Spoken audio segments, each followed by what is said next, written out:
unsere Geschicht Nummer 96. Ditmal von wo der MCC Notländerungsarbeit in Russland von 1921 bis 1925 geschafft hat. Am 27. September 1920 kriegt an dem Tag, als das MCC in Chicago offiziell organisiert wird, dann kämen die ersten drei MCC-Arbeiter, Arthur Schlegel, Clayton Kratz und Ori Miller in Konstantinopel an. Am Anfang sah das so aus, als wenn das leicht sein wird, MCC-Notländerungsmittel in Russland hineinzubringen. Diese drei Männer konferieren oder besprechen ihre Aufsicht mit dem amerikanischen Roten Kreuz, mit dem russischen YMCA und mit der amerikanischen Botschafter, der Embassy. Admiral oder General Bristol arrangiert für Kratz und Miller, dass sie mit einem US-Militärschab, wo in Rodno Sebastopol fahren will, nicht dahin fahren können. Und er gab an einen Brief mit, wo Kratz und Miller bei seinem Kollegen Admiral Macaulay in Sebastopol bekannt machen würde. Als sie da am 6. Oktober ankamen, brachte Admiral Macaulay an in Verbindung mit dem Personal vom General Wrangel, wo in der Ukraine der Kommandant war von der Wetterarmeen in einem Moment diese Region oder die Gegend kontrolliert, und der gab an einen Dolmetscher mit und leitet an umsonst noch Malotschner vor. In Melitopol, die Jakob Neufeld, leerden Kratz und Miller dort die Hauptkampflinie oder die Front, durch einige mennonitische Dörfer beinahe 2 Jahre alt mehr als 20 Mal verschoben worden war. Da hörten sie auch von dem furchtbaren schwarzen Typhus und die schrecklichen Überfälle von den Banditen, wo nur von Nestor Machno geleitet worden. Sie lehrten da, dass es an den meisten Kolonien an Medizin, Kleider, Baden und Seip mangelt.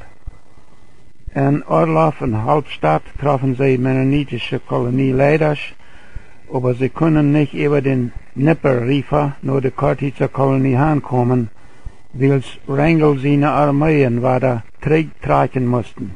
Und sie beschlossen, dass Kratz in Halbstadt blieben wird und Miller nach Konstantinopel fahren wird und von dort aus Verrat schaffen.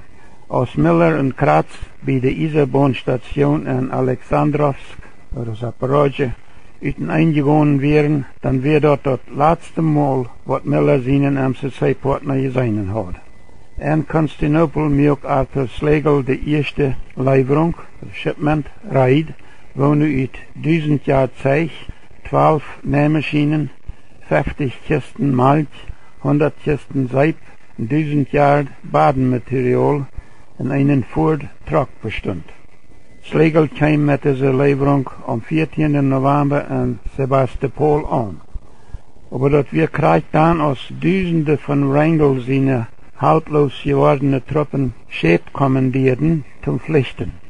In der Schäbmannschaft dummt MCC ihre erste Lieferung über die Boot, um Ruhm zu merken für Panikstricken, von panischem Schrecken erfuhrte Soldaten, also irgendwo auf dem Schäb von dem Schwarzen Meer liegt MCC ihr 1920 Model vor Truck. Im November 1920 wären mehr als 100.000 Flüchtlinge, wo man auch Mennoniten wären, in Konstantinopel hineingestrengt. Während der von Süden Notländerungsmittel in Südrussland hineinzubringen, ging eine andere der ab, für das MCC in Konstantinopel Notländerungsarbeit zu tun. MCC und andere amerikanische Notländerungsagenten schloten sich taub für ein Notländerungsprogramm. MCC-Arbeiter mögen in Konstantinopel eine Kryptonja, Shelter, für 100 Kenia und MCC-Arbeiter Westerzug. Und sie gründen ein Kleiderverteilungszentrum und J.A. Bronk. Und sie besuchten dort regelmäßig Flüchtlingslager, von wo nur 2/3 Mennoniten wären. Ein russisches Frühenheim mit Ruhm für 55 Frühs. MCC-Arbeiter liehen so eine Personen Geld für die Reise, die noch Deutschland, Palästina oder andere Länder uitwandern wollen. MCC-Arbeiter bleiben in Konstantinopel bis den 1. Juli 1922. Am 29. Januar 1921 schloot Alvin J. Miller sich die MCC-Arbeiter in Konstantinopel an, mit der Aufgabe, mit Sowjetautoritäten in Kontakt zu kommen. Am 6. April fuhren Miller und Schlegel mit dem Schiff SS Albatros nach Novorossiysk, eine Hafen-City, wo eine Überfall war von Flüchtlingen, wo sich durch die Revolution ihre Verwüstungen und Einladungen weisen. Sie reden mit dem Kommissar, seinen Helfer, Konrad Fromken, von der regionalen Hauptstadt von Rostov. Fromken leiht an seine private Eisenbahnkorps wohnen, während sie dort wären. Aber er erklärt, dass das Kommissariat von Uitlandsangelegenheiten in Moskau wo das Notländerungsprogramm autorisieren mussten. Nachdem sie lang keine Antwort kriegen von Moskau, telegrafierten Miller und Schlegel Moskau, dass sie heimkämen. Aber Moskau telegrafiert ein Verbot an, zu kommen. Im Juni fuhren sie zurück nach Konstantinopel und feilten, sie hadden gefehlt. Feeling a sense of failure. Zwischenan bejähenden sie einen Mennonit mit dem Namen A.J. Fast von der Kuban, wo eine Hauptstadt übermittelt, dort 2 MCC-Arbeiter hofften, Notländerungsmittel heranbringen zu können. Nachdem Miller 8 Monate erfolglos versucht hat, von Konstantinopel in Russland hinzukommen, versuchte er dort vom Norden. Er fuhr mit dem Zug nach Paris. Die eine Station auf der Grenze von Italien nach der Schweiz kaufte er eine Tischschrift in las dort die American Relief Administration, die ARA, von wo Herbert Hoover der Versetter oder der Verster war, der wir gefragt worden, in Russland mit Notländerung zu helfen. Und dort ein ARA-Offizier nach Riga fuhr, um mit Sowjetbeamten darüber zu reden. 2 Jahre vorher hat Miller und 2 andere Mennoniten Hoover in seinem Paris-Büro bejähnt. Als Miller in Paris ankam, dann ruft er den ARA-Office in London an und macht ein Appointment mit Lehman Brown, der Versetter vom ARA, im Programm in Europa. Miller flog mit einem SAS-Passagier-Luftschiff mit nach London. Das wir ohne Zweifel die erste MCC-Arbeiter, der bei Luft reist. Er informiert Brown vom MCC, ihrem Bemühen in Russland, zu kommen vom Süden. Brown diskutiert mit Miller, wo MCC mocht keinen Port worden von ARA, ihrem Bemühen in Russland, und wo dort Übereinkommen zwischen MCC und ARA in Riga gemacht worden kann. Englische Quakers in London stellten Miller bei einem Mr. Klisko vor in der Sowjet-Embassy, wo eine Begeisterung weiß für MCC ihren Plan, und er gab Miller einen Brief, den er an dem Uitlandsbüro in Moskau als Vorstellung geben kann. Auf dem Weg nach Riga wohnt Miller eine Konferenz bei in Geneva, Switzerland, wo dadurch internationale Armenunterstützungsorganisationen, wo besorgt werden über die Hungersnot in Russland, teilnehmen. Und dann fuhr er über Riga in Latvia nach Moskau, wo er am 27. August 1921 ankam. In dem Savoy Hotel nahm Miller eine Stube, wo sein Büro oder sein Office war. Dort dichtbei wir der Uitlandsoffice in der Hauptgeschäftsstätte von der Tschecher, die gefechte Geheimpolizei. Montag am 29. August kam Miller nach der Uitlandsoffice an und frug nach Freiheit für das MCC in Südrussland mit einem Notländerungsprogramm anfangen zu derben, dicht bei der Eisenbahn von Sevastopol bis Melitopol, Alexandrovsk, Akterinoslav und Kharkov. Er lädt an einen Plan vor, von wo MCC die Russen helfen will, und frug noch 15 bis 20 Arbeiter dort.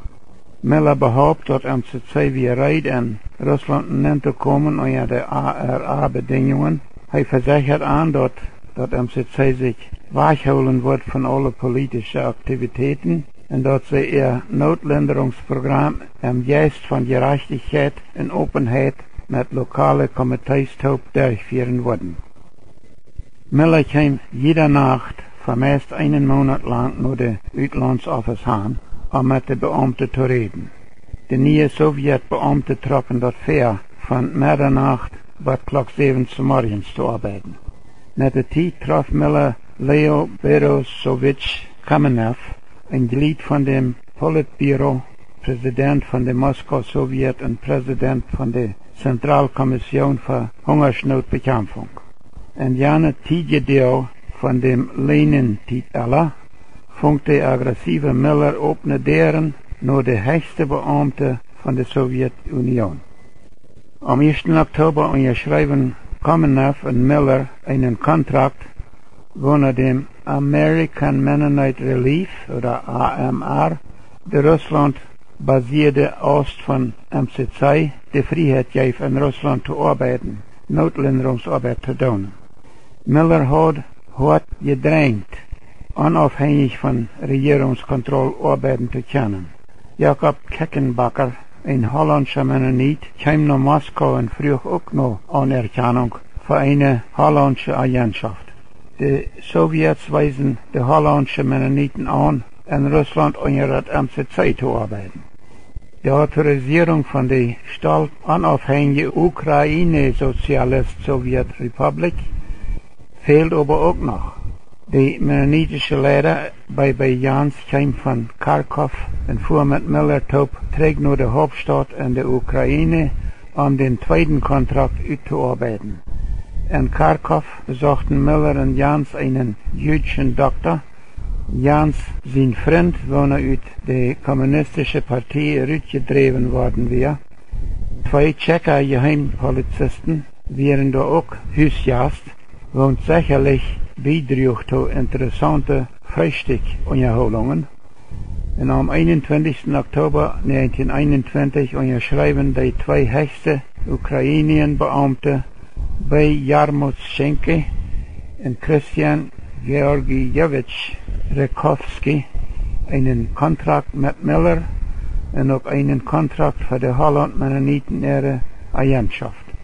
In der großen City Moskau wären zwei Mennoniten, Cornelius F. Klassen und Peter Freise, ohne die mennonitische Gemeinschaften von Ostrussland und Sibirien vertreten hatten, bei den Verhandlungen mit den Autoritäten. Klassen hat an dem Bloß-Russen-Komitee gedient und wohnt die Tochter von dem Schreiber Leo Tolstoi auch eingeliefert war. Den Tag, als Miller in Moskau ankam, de Tschecher hat das Komitee aufgelöst und hat Klassen Countess Tolstoi in andere Titel gefangen genommen. Peter Freise hat Miller in der City abgesagt und die Partnerschaft von diesen Russland-Mennoniten und den Amerika-Mennoniten fängt an. MCC fehlt Information und Verschickungsnachworte mangt die verstreut wohnenden Mennoniten. Und bei Jans hat so eine Information und sah ein Verschickungssystem in Bewegung. Als der Winter anfing, dann fuhr Klassen nach Osten, um dort zu planen, wo man dort Notländerungsarbeit tun kann. Jans, Klassen, Freise und sehr viele andere Russland-Mennoniten ihre Arbeit, wo noch Komitees organisiert haben zum Helfen, wären alle sehr neidig. Als die Kontrakts unterschrieben worden wären, dann informiert Miller der MCC-Office in Scottsdale, Pennsylvania. Während Miller noch Antwort lehrt, geraten die ARA ihre armen Unterstützungsmittel an einem bürokratischen Buddelholzen an, wonach verlangt, dass all ihre Lieferungen durch baltische Hovenstädte kommen sollen, wo ein Schert nur das andere in Isje Hovens stecken bleibt. In MCC ihre abgesammelte Mittel in Konstantinopel können nicht von Süden in Russland hineinkommen. Miller fuhr nach Berlin, um von dort mit dem Scottsdale Office zu reden. Er liet dort, dass AMR kann unter ARE bloß mit einem Arbeiter arbeiten. Das separate AMR Übereinkommen meint sehr wenig für ERA-Beamten wonen dort inkommen met middel en personaal controleren. Miller vertrekt naar Moskou en verhandelt met kolonel William N. Haskell, de eerste van de ERA-mission, wonen niet bekend wie met Mennoniten in Amerika, en die wijst den ihre Bemühungen auf als nicht sehr wichtig. Aber MCC verdient langsam den Respekt von dem ERA und je wonen zij in Russland de meeste van ihre Notländerungsarbeit deden. De verwikkelde uittausch van correspondenz zwischen MCC en Scottsdale, Leify Mumo en AMR, A.J. Miller, en ERA-Beamte in London, New York en Moskou, die de onvermijdelijke problemen aan met wonen de isoleerde arbeider en veld voordig worden moeten, de kwelende stel en intercontinentale communicationen en dat onmakelijke arbeiden onder een onopmerksame Riesenagentschap. Miller seine starke Feilung von Frustration, weil er aber bald geländert durch eine Überschwemmung von bedeutsamen Notländerungsaktivitäten. Autorisierung kam von Miller von dem MCC en grote moten en balk nahrungsmittelketen te derven. Twee Russland-Mennoniten kamen vom Amtrakt dicht bij Saratov von ihrer Not zu berichten. Die kregen Autorisierung von dem ARA, Eetwaarlager, bestimmte Quantitäten von Mehl, Zucker, engedämmte Milch, Ries, Schmalz und Kakao zu holen. Das wird das erste MCC Nahrungsmittel uitdelen in der Sowjetunion. Zij auf Klassen kam terug von seiner Untersuchungsreise in der Wolga Jehenden. Hij bericht von hungrige Menschen, die sich vertwijfeld am Leben klammerten. Miller steht Helpmittel naar de Nieuwe Samara en Orenburg-Siedlungen en naar eine Gruppe dicht bij Ufa. Wort von dort eten woont op eine Karawan von Schledens angeführt wordt, kam 1921 nach Groot zu Weihnachten an. Wieder Süden in der Ukraine kam keine MCC-Help für Weihnachten an. Bei Jans früh war holend nur Help für seine Menschen. Met de tijd schickt hij 2 maanden naar Moskau, dat Lieden van de Kartitzer en Molotschner Kolonisten dort te schilderen. Miller schrijft, met bitternis in mijn hart moest ik de terugschicken, met zesnus als een versprechen, met middel hand te komen zo schwind als mogelijk. De vertragingen lagen in de opwalingen van de Oekraïne ihre Identität. AMR had een overeenkomen, einen contract met de Oekraïne, aber ARA had dat niet. En Kharkov-Beamte willen ARA nicht erlauben, am Süden zu dienen, weil sie auch noch ein Übereinkommen hatten mit der Ukraine, ihrer Regierung. Der Streit wird endlich geleist. Am 24. Februar hatten Miller und Schlegel eine Meeting mit dem Mennonitischen Helpkomitee in Alexandrovsk, uit te vinden en wonenjenden am nötigsten Helpfeld. Und am 3. März kamen 7 Korlod Nahrungsmittel von Konstantinopel. Und am 11. März kamen noch 6 Korlod vom Norden nach Alexandrovsk an. Und noch im Märzmonat fangen Kirchen an, die Hunger hier in Kartitsa, Molotschna und Gnadenfeld eten zu geben. Hier moet we voor ditmaal waren aufbreken. Nächstes Mal nach Meier von der MCC Hungersnotländerungsarbeit in Russland oder der Sowjetunion in den 1920er Jahren. Wat nächstes Mal? Ich George Rempel.